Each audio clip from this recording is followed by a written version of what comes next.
최고의 변화는 어떻게 만들어지는가? 아주 작은 습관의 힘.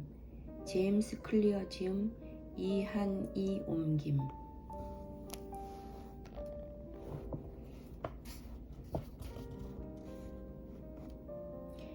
(1만) 시간의 법칙은 틀렸다. 플로리다 대학교의 제리 율스만 교수는 영화사진 수업 첫날 학생들을 두 집단으로 나눴다. 강의실 왼쪽에 있던 학생들은 양적 집단이라고 이름 붙여졌고, 이들은 수행한 과제의 양만으로 평가를 받기로 했다. 강의 마지막 날 율스만은 이 학생들이 제출한 사진의 양만 봤다. 즉, 과제 사진 100장을 제출하면 A, 90장을 제출하면 B, 80장을 제출하면 C, 이런 식으로 학점을 매겼다. 반대로 강의실 오른쪽에 있던 학생들은 질적 집단으로 이름 붙여졌다. 이들은 과제의 질만 평가받았다. 한 학기 동안 오직 한 장의 사진만 과제로 제출했는데 이 사진 한 장의 질적 완성도에 따라 학점을 받았다. 학기 말에 율스만은 가장 완성도 높은 사진들이 양적 집단에서 나왔다는 것을 보고는 놀라움을 금할 수 없었다. 한 학기 동안 이 학생들은 수없이 사진을 찍고 구도와 조명을 실험해보고 섣부르게 접근하면 변화를 위한 최선의 방법을 찾아내지 못하고 수렁에 빠지게 된다. 예를 들면 살을 빼는 가장 빠른 방법, 근육을 키우는 최고의 프로그램, 완벽한 부업 아이디어만을 찾는 것이다. 행동을 취하지는 않고 최선의 접근법을 생각해내는 데만 몰두한다. 이 최선에 대해 볼테르는 이렇게 말했다. 최선은 선의 적이다. 이 말은 동작, 즉 모션과 실행, 즉 액션 사이의 차이를 말해준다. 이 두 가지 개념은 유사하게 들리지만 결코 같지 않다. 동작은 계획을 세우고 전략을 확립하고 배우는 것이다. 좋은 일이지만 결과를 만들어내지는 않는다. 반대로 실행은 행위로서 결과를 도출한다. 예를 들어 내가 쓰고자 하는 기고문들에 대해 20여 가지의 아이디어를 냈다면 이것은 동작이다. 그러나 실제로 앉아서 기고문을 쓰고 있다면 이것은 실행이다.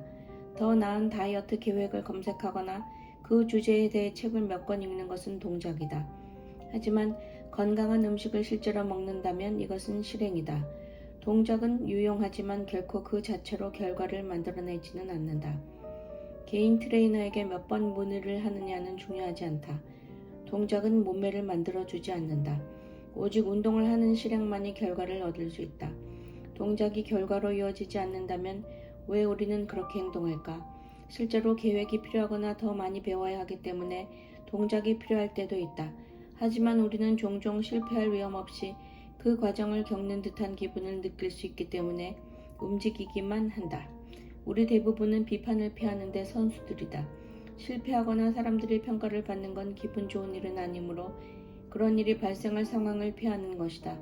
이것이 우리가 실제로 실행하기보다는 동작 정도까지만 하는 가장 큰 이유기도 하다. 실패하고 싶지 않고 하더라도 가능하면 나중으로 미루고 싶은 것이다. 동작은 쉽다. 아직 자신이 그 과정 중에 있다고 느끼게 해준다. 우리는 생각한다. 나는 지금 잠재고객 4명과 대화를 했어. 좋아. 제대로 가고 있는 거야. 내가 쓰고 싶은 책에 대해 몇 가지 아이디어를 떠올렸어. 이걸 합치면 돼.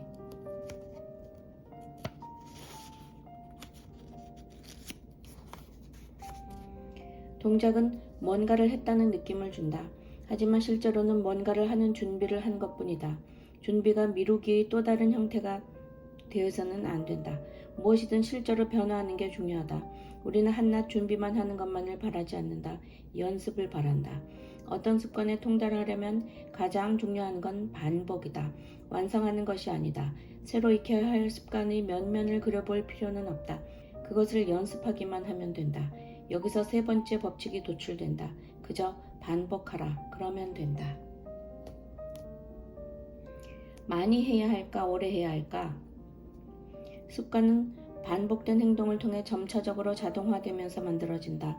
어떤 행동을 반복할수록 뇌는 그 행동을 하는데 더 효율적인 구조로 변화한다. 신경과학자들은 이를 장기적 강화라고 부르는데 최근에 패턴화된 행동들을 기반으로 뇌에서 뉴런들의 연결이 강화되는 것을 말한다. 행동이 반복될 때마다 세포와 세포 사이에 주고받는 신호들이 증진되고 신경학적 연결들이 촘촘해진다. 이 현상은 1949년 처음 이를 설명했던 신경과학자 도널드 헤브의 이름을 따서 헤브의 법칙이라고 알려져 있다. 함께 촉발된 뉴런들은 함께 연결된다. 습관을 반복하면 뇌에서 물리적 변화가 일어난다. 음악가들은 소뇌가 다른 사람들보다 큰데 이 부위는 기타 현을 뜯거나 바이올린을 활로 켜는 것 같은 신체적 움직임과 중대한 관련이 있다. 수학자들은 하두 정서엽 내의 회백질이 큰데 이 부위는 계산하는 데 중요한 역할을 한다. 이것의 크기는 그 분야에 많은 시간을 들이는 것과 직접적인 연관이 있다. 나이가 많고 경험이 많은 수학자일수록 회백질 크기가 큰 것으로 나타났다. 런던 택시 운전사들의 뇌를 분석한 연구에서 과학자들은 다른 사람들에 비해 이들의 해마가 상당히 크다는 것을 발견했다. 이 부위는 공간 지각 능력과 관계가 있다. 더욱 흥미로운 점은 은퇴한 뒤에는 다시 해마 크기가 감소했다는 점이다. 우리 몸의 근육이 웨이트 트레이닝에 반응하듯이 뇌의 특정 부위도 사용 여부에 따라 조정되며 사용하지 않으면 위축된다. 물론 습관을 세우는 데 있어 반복의 중요성은 신경과학자들이 이 사실을 알아내기 훨씬 전부터 알려져 있었다. 1860년 영국의 철학자 조지 루이스는 이렇게 썼다. 새로운 언어를 말하는 것, 악기를 연주하는 것, 익숙하지 않은 움직임을 배울 때 가장 어려운 것은 느낌이다. 각 감각들이 전달되는 경로들이 확립되지 않았기 때문이다. 자주 반복함으로써 길을 만들면 어려움은 사라진다. 그 행동들은 다른 곳에 마음이 쏠려 있어도 자동으로 수행할 수 있게 된다. 상식과 과학적 증거 둘 다 같은 말을 하고 있다. 반복은 변화의 한 형태라는 것이다.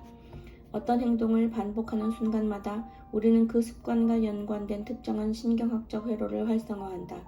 즉, 단순한 반복이라 할지라도 새로운 습관을 체화하는 가장 중요한 단계라는 말이다.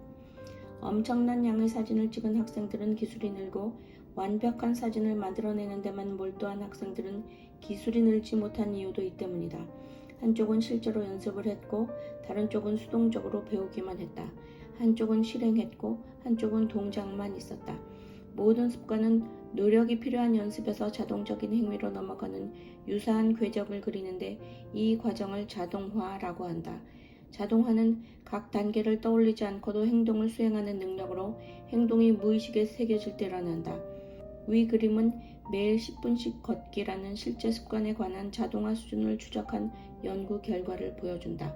학습 곡선이라 불리는 이 도표의 모양은 행동 변화에 관한 중요한 진실을 알려준다. 습관은 시간이 아니라 횟수에 기반해 형성된다는 것이다. 사람들은 내게 가끔 이런 질문을 한다. 새로운 습관을 만드는 데 시간이 얼마나 걸리나요?